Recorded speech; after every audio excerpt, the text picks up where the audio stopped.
Bueno, el 1. El 1 dice, demuestra que C menos A por B traspuesta tiene inversa. Por supuesto ponéis C. Ponéis A. Ponéis B traspuesta y lo operáis. Tras la operación me aparece una matriz cuadrada 2 por 2.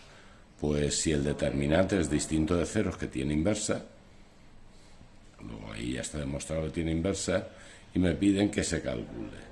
Pues esa inversa es 1 partido el determinante, 1 partido 3 por la adjunta. La matriz de adjunta, si tacháis sobre él, os queda un menos 3, tacháis sobre él un 0, tacháis sobre él un 1, cambiado signo menos 1, y sobre este un menos 1. Todo eso traspuesto, por ahí tenéis la inversa. El apartado B. ¿Qué es la matriz de X que cumple esa ecuación matricial? Vuestro primer paso es todo lo que lleve X a un lado y lo que no lleve X al otro. El siguiente paso es sacar X factor común en el lado donde esté. Aquí está la derecha, aquí está la derecha. Luego se saca X a la derecha. Para despejar esa X, esto tiene que desaparecer. El hueco que tiene esto es a la izquierda. Luego, al multiplicar la izquierda por la inversa de eso en ambos lados, ya me desaparece y solo queda X, y resulta que X es igual a la propia inversa me habían pedido calcular en el apartado A. Luego, de nuevo, el menos 1 menos 1 tercio, 0 menos 1 tercio. El apartado C justifica que A por B traspuesta elevado a n es igual a 2 elevado a n por I. Bueno, dicha justificación bien hecha es por el teorema de inducción. Pero, ir fijándoos, mirad, A por B traspuesta, la hacéis, ahí la tenéis. A por B traspuesta al cuadrado sería que está cumpliendo lo que dicen. A por B traspuesta a la 3, pues sigue cumpliendo lo que dicen. Por inducción sería comprobar que para elevado a 1 es lo que dicen, que es cierto. Suponer cierto para n igual a n. Esto lo suponéis cierto. Y hay que demostrar si la n fuera n más 1. Pues si la n fuera n más 1, tendría que dar esto. Eso elevado a n más 1 sería el elevado a n por el elevado a 1. El elevado a n ya habíamos dicho que era 2 elevado a n por i, y por elevado a 1. Luego será 2 elevado a n por a por b traspuesta, porque la i es la identidad. ¿Y eso qué da? Pues sí que está cumpliendo que es 2 elevado a n más 1 por la identidad. Luego ya estaría demostrado por el propio teorema de inducción. El 2. Dada esa matriz, discutir el rango según los valores de m. Esa matriz, pues hacéis el determinante. Cuando lo tenéis hecho, lo igualáis a 0, y los valores que lo hacen 0 es el 0 y el 2 tercios. Lo primero es si la m es distinto de 0, distinto de 2 tercios, el rango sería 3. Si la m es 0, el rango no es 3. Sustituís para ver cuál sería el rango. Ahí os quedan 3 filas que son proporcionales, las 3. Solo una es válida, luego el rango de A sería 1. Y si m es igual a 2 tercios, al sustituir encuentro un determinante de 2 por 2 distinto de 0, luego el rango de A es 2. Luego la discusión ahí la tenéis. El apartado B dice, si la m vale 2, calcula la inversa. Bueno, si la m vale 2, estamos ahí. Luego el rango es 3, luego tiene inversa. Y su inversa sería 1 partido el determinante. Determinante lo tenemos calculado ahí, que cuando la m es 2, pues me da menos 16. Y por la adjunta vais tachando con la m2 y después transponer, pues queda lo de siempre, 0 menos un cuarto menos un cuarto, menos un octavo, 3 octavos, 1, un medio, menos un medio. Y el apartado C piden ¿qué vale m para que el determinante de 2a sea menos 8? El determinante de número por matriz, os recuerdo que es el número elevado al orden de la matriz. La matriz era 3 por 3, pues será el número 2 elevado a 3, por el propio determinante de A. Ahí pasáis ese dividiendo y os queda que el determinante de A tiene que valer menos 1. Luego lo que me dio el determinante de A, eso de ahí, lo igualáis a menos 1. Y esa ecuación cúbica, por Ruffini, deducís que de solución tiene M1 y eso de ahí no tiene más soluciones. Luego lo que piden es M igual a 1. El 3. El 3 dice: dado la recta R, dada así, que por supuesto la pasáis a paramétricas diciendo si la z es lambda, quedan esas ecuaciones. La recta S, que también pasada a paramétricas, si decís que la z es mu, quedan esas ecuaciones. Que se estudie la posición relativa a ambas rectas. El vector de la recta R, 1 menos 3, 1, ¿es o no es proporcional al de la recta S, menos 5, 4, 1? Pues claramente no es proporcional. Cuando no son proporcionales, las rectas se cortan o se cruzan. Para saber cuál de las dos cosas es, se igualan esos valores con un parámetro diferente, se cogen dos de las ecuaciones, se resuelve, de ahí sale lambda igual a mu igual a 5 séptimos, y se sustituye en la que no habéis usado. Al sustituir me dan valores distintos.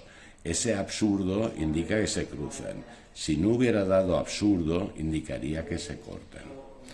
El apartado B. Me piden recta que pasa por el 0, 0, 0 y corta a ambas, o sea, se apoya en ambas. Para hacer ese tipo de problemas necesitamos dos planos.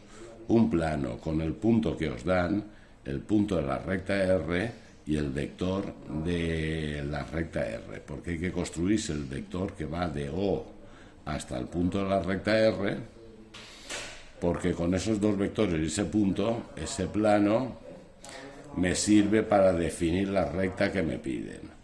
El otro plano sería con el punto que os dan, el vector de la recta S y el vector que va desde el punto que os dan al punto de la recta S. Con esos dos vectores y el punto que os dan, os construís otro plano. Esos dos planos juntitos es siempre la recta que pasa por un punto y se apoya, corta a otras dos. El problema 4. Me dan un plano, me dan otro plano en paramétricas y una recta. Bueno, pasar este plano a ecuación general es solo daros cuenta de que el punto es el menos 1, 1, luego x menos menos 1 es x más 1 y más 1 y z. Aquí un vector, el de lambda, y aquí el otro vector, el de beta. De ahí, esa es la ecuación general de este mismo plano. ¿Por qué? Porque el apartado A pide en posición relativa entre los planos. Pues A partido A' igual a B partido B' igual a C partido C', y resulta que es distinto de D partido D'. En la posición relativa me dice que son paralelos. Si hubiese sido eso igual, es que serían coincidentes. Y si hubiese habido algún distinto, es que son planos que se cortan. El apartado B pide el simétrico del punto 1, 0, 0 respecto del plano pi1. Ahí tenéis el 1, 0, 0. Ahí tenéis el plano pi1. Y el simétrico sería perpendicularmente hacer una recta y a la misma distancia de ese corte estaría el simétrico. ¿Qué es lo que he hecho? Me he construido esa recta. ¿Con qué? Con el punto que me dan, y el vector normal característico del plano sería el vector de la recta. Pues ahí tenéis la recta en paramétricas. ¿Qué corte tiene esta recta con ese plano? Pues sustituir esos valores en la ecuación del plano. De ahí sacáis que la lambda vale menos 1 y el corte ya sustituido ahí me da menos 1, 1, 1. Bien, dicho corte es el punto medio entre este y este. Pues eso es el punto medio entre ambos, y de ahí descubrí que el simétrico es menos 3, 2, 2. Apartado C. ¿Cuál es el corte entre pi1 y R?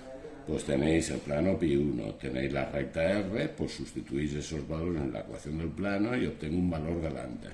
Luego eso significa que se corta, con ese valor de lambda sustituís ahí y ese es el punto de corte. El problema 5.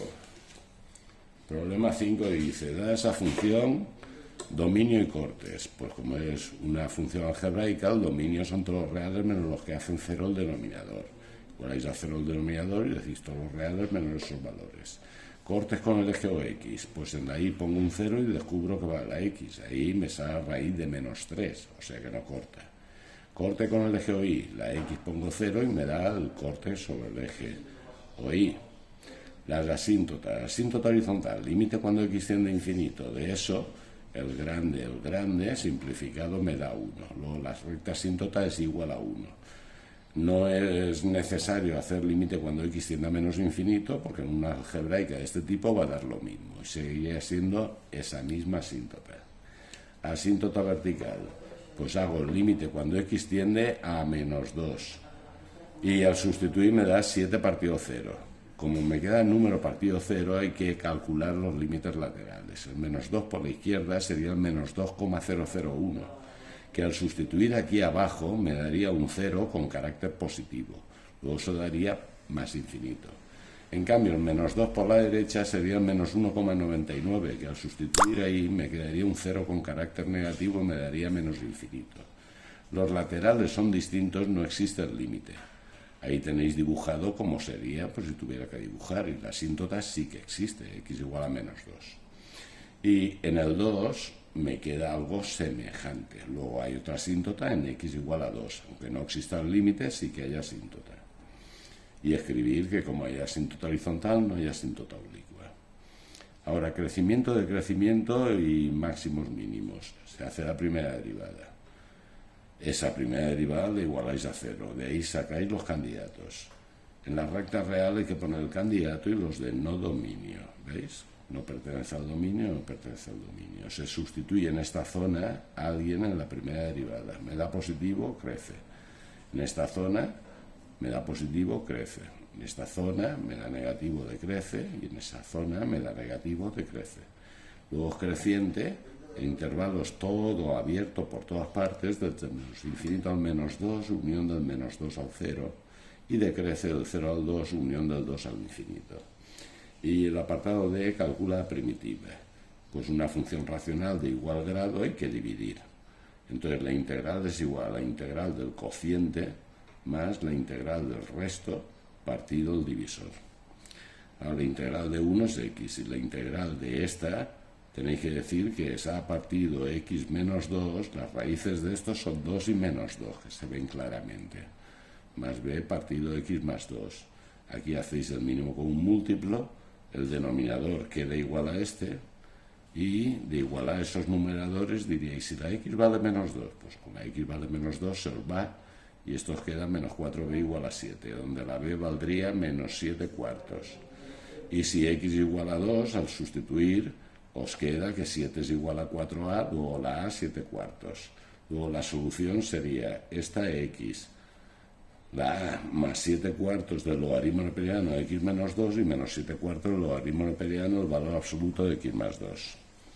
Y el 6 dice, se tiene un alambre de 240 metros.